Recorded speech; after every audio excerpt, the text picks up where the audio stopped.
Oh, just to increase your. Let me turn up the music a little bit.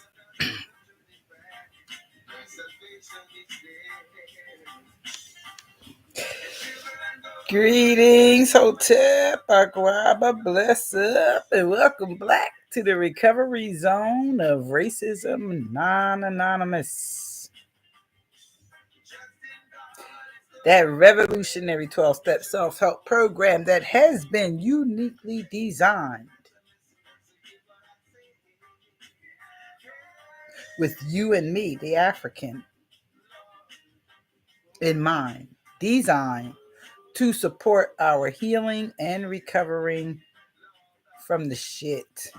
Stress, human, intentional type, traumatizing stuff.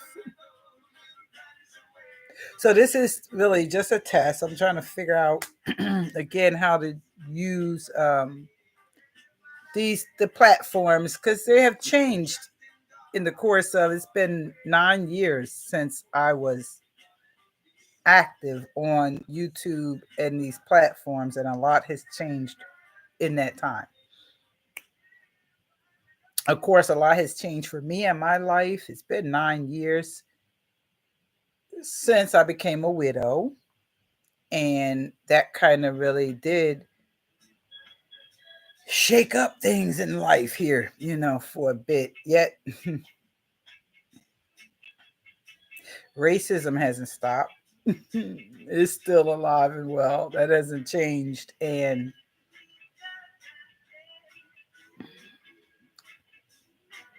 it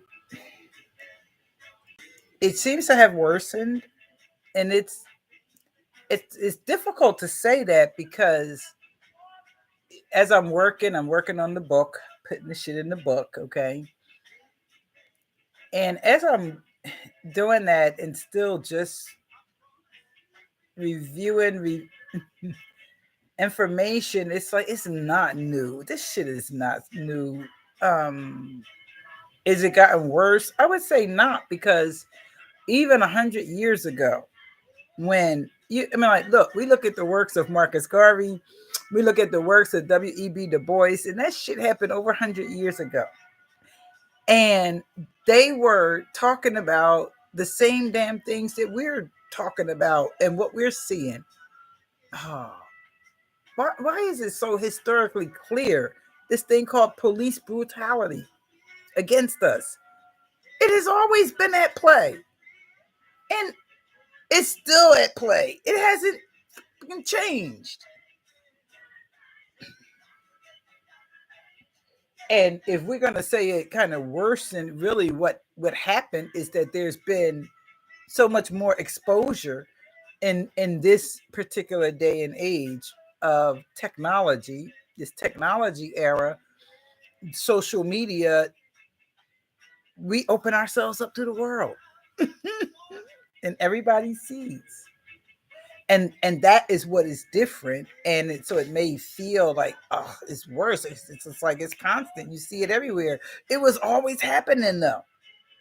It was always happening, and we all didn't see it with our own eyes. We didn't hear it with our own ears, and we certainly weren't allowed to talk about it a whole hell of a lot, because of course when you talk about it, they come and get you, because that's not acceptable to them.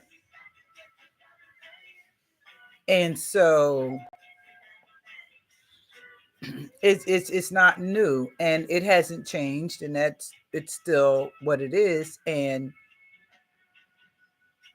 you know I'm still committed to African liberation via unification and utilizing the tool of healthy and effective communication. And that's what I want to talk about. That's what I want to teach about. um, so come back, see me again. Thanks for coming, stopping by, listening to me share, and we'll see how this looks. Peace.